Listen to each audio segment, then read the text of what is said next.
ubabazwa na ruswa wowe ntibishoboka icyo gihe ndwanaho ni ukutihanganira ruswa na gato kuko nanga akarengane cyane.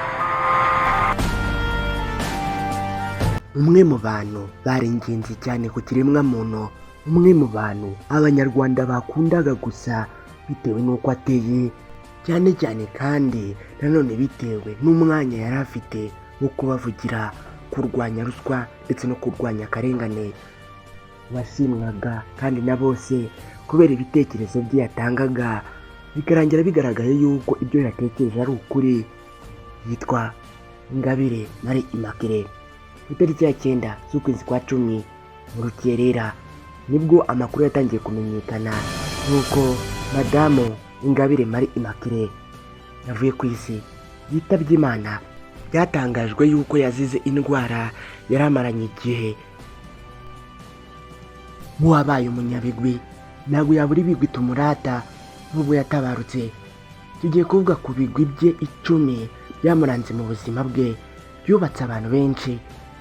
Icya mbere, madamu Ingabire Immaculee yabaye umuyobozi wa Transparency International Rwanda, yabaye umwe mu bashinzwe TI Rwanda muri 2004. Hanyuma muri 2015 atorerwa kuyobora uyu muryango. Yabaye ikiraro gikomeye mu kurwanya ruswa n'akarengane mu Rwanda, aho buri umwe wese yabaga ategereje kumva icyo Immaculee ari buze kuvuga ku ngingo runaka igaragaramo ruswa.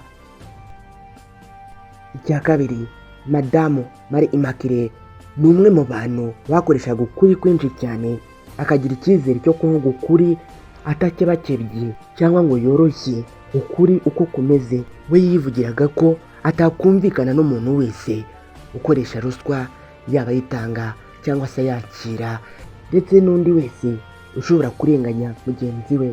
Ni umwe mu bantu batatinyaga kuvuga ihohoterwa uko rimeze, akarengane kari kubaho uko kameze, ndetse ntiyanatinyaga kuvuga ukuri ku mitungo ya leta inyerezwa cyangwa se ibigo bikomeye bishobora gukora amakosa. Hari benshi barokowe n'ukuri kwe yagiye atangaza. Icya gatatu cyaranze ubuzima bwa madamu Immaculee, ni umwe mu bantu bari icyitegererezo gikomeye ku bandi bagore, ndetse yagiye agira n'uruhare mu kuvugira amashyirahamwe arengera abagore. Nk'ubwo yagize uruhare mu guteza imbere ishyirahamwe ryitwa Profem, Twese Hamwe, Haguruka ndetse na Rwanda Women's Network. Icya kane cyaranze ubuzima bwa madamu Ingabire Immaculee, ni umwe mu bagore bakundaga kwiga kandi wari ufite ubwenge bwinshi cyane, afite impamyabumenyi mu bintu bigiye bitandukanye kandi zikomeye. Nubwo yari afite icyiciro cya 2 cya kaminuza mu itangazamakuru ndetse n'itumanaho, ibi byamufashije gukora mu kigo cyahoze ari icya leta bitaga Oremfor, ubu cyasimbuwe na RBA. Afite post graduate kandi certificate mu by'uburinganire ndetse n'iterambere. Iyi certificate yikuye muri Makerere University Kampala. Ibi yabitewe n'uko yashakaga gusobanukirwa neza uko umugore ashobora kugira uruhare mu miyoborere ndetse n'ubukungu n'iterambere ry'igihugu. Yari afite kandi professional diploma muri governance ndetse na leadership. Iyo yayikuye i Nairobi muri Kenya muri Institute of Governance and Leadership. Immaculee kandi yabonye amahugurwa ku burenganzira bwa muntu ndetse no kurwanya ruswa. Iyi ni certificate yakuye mu ishuri rya Transparency International School on Integrity. Iyi yayikuye muri Vilnius muri Lithuania. Yabonye certificate kandi muri Project Management and Advocacy Skills. Iyi yayikuye mu ishuri ryo muri Swedish International Development Agency. Aya certificate ndetse n'izi mpamyabumenyi kandi zagiye zimugira impuguke mu bintu bigiye bitandukanye, haba mu kuyobora ibigo bitandukanye ndetse no kuba umuvugizi mu bigo bigiye bitandukanye.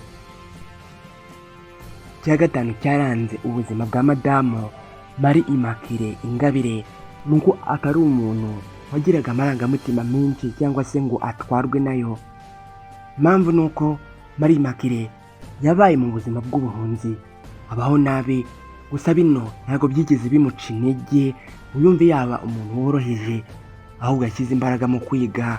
Nubwo atigaga ibintu yashakaga, mu by'ukuri we yumvaga ashaka kwiga amategeko, gusa byarangiye yize itangazamakuru cyangwa se indimi. Immaculee ni umuntu utarabanye n'umugabo igihe kirekire. Ibi ntabwo byamuciye intege cyangwa se ngo bimucogoze, ahubwo yakomeje kuba umugore w'intangarugero ku bandi. Kabone no mu bwana bwe, iyo ababyeyi bashakaga kureba umwana ushyira mu gaciro, bavugaga Madamu Ingabire Immaculee. Icya gatandatu cyaranze ubuzima bwa Madamu Ingabire Immaculee. Ubuzima bwe bwose yari yarabweguriye mu gufasha abandi. Aho wabibonera nuko we atatinyaga kuvuga ukuri uko kumeze cyangwa se kurengera umuntu wagizweho ingaruka n'akarengane. Madamu Ingabire Immaculee ubuzima bwe yari yarabweguriye gufasha abandi ndetse no kubarengera, aho yitaga ku bana be ndetse akarera n'aba bandi kugira ngo akomeze kuba uw'ingirakamaro ku kiremwa muntu cyose muri rusange.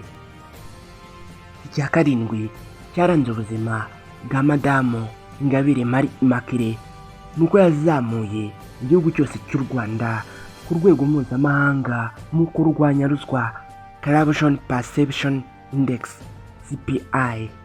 U Rwanda rwagiye ruzamura amanota n'ibipimo kurenza ibihugu byinshi byo muri East Africa mu kugira ruswa nkeya ndetse no muri Afurika yose muri rusange.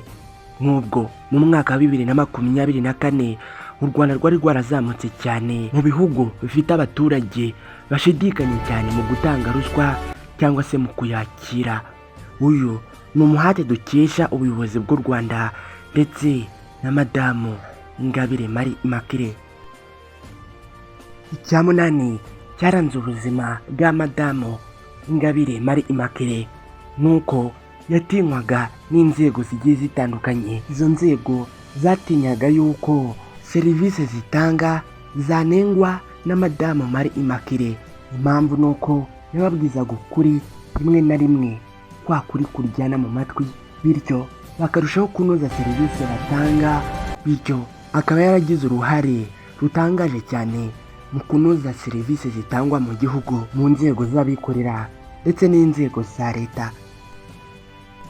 Icya cyenda cyaranze ubuzima bwa Madamu Ingabire Immaculee. Yagize uruhare rukomeye cyane mu bushakashatsi ku bipimo bya ruswa mu Rwanda, Rwanda Bribery Index RBI. Ingabire yayoboye DI Rwanda ishyira hanze inyandiko ndetse na raporo zerekana uko ruswa ihagaze mu nzego zigiye zitandukanye mu Rwanda, aho bagiye batangaza imibare ndetse n'abagiye basabwa ruswa cyangwa se kuzitanga. Ibi byatumye inzego zigiye zitandukanye zongera kwisuzuma, hanyuma zigaca cyangwa se zikagabanya ruswa zazigaragaragaho.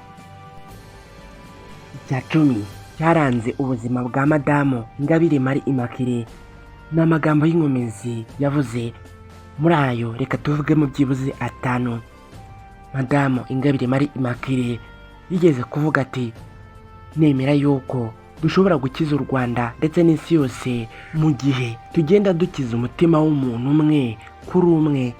Yavuze ijambo rirwanya ruswa ati, iyi ngeso ni nk'igikoko ntigaragarira buri wese ako kanya, kandi igihe uyibonye imaze kwangiza byinshi. Rero tugomba kurwanya ruswa ku nzego zose, nta n'imwe dusize inyuma. Yarongeye avuga ku bagore ati, abagore bakwiye kugira icyizere kuko barashoboye kandi n'igihugu kirabakeneye. Bakwiye gukora ibishoboka byose, bakiga, bakerekana ko bashoboye kandi bafite impano. Yarongeye aragira ati, nta gihugu gikomeye gishobora kubaho gifite ruswa. Yagarutse ku buzima kandi ati, nta muntu n'umwe ushobora kubaho iteka ryose hano ku isi. Ubuzima buhora mu bihe byiza ndetse n'ibihe bibi, kandi ntushobora kumenya icyo ubuzima buzakuzanira ejo hazaza. Aya ni amagambo Madamu Ingabire Immaculee yasigiye isi ndetse n'abanyarwanda muri rusange. Madamu Ingabire Immaculee yari yavutse mu mwaka w'1961 yitabye Imana afite imyaka 64. Reka dusabire umuryango we gukomera ndetse n'abanyarwanda bose muri rusange. Njye nitwa Aimableniyongira, munyemerere duhure mu bindi biganiro.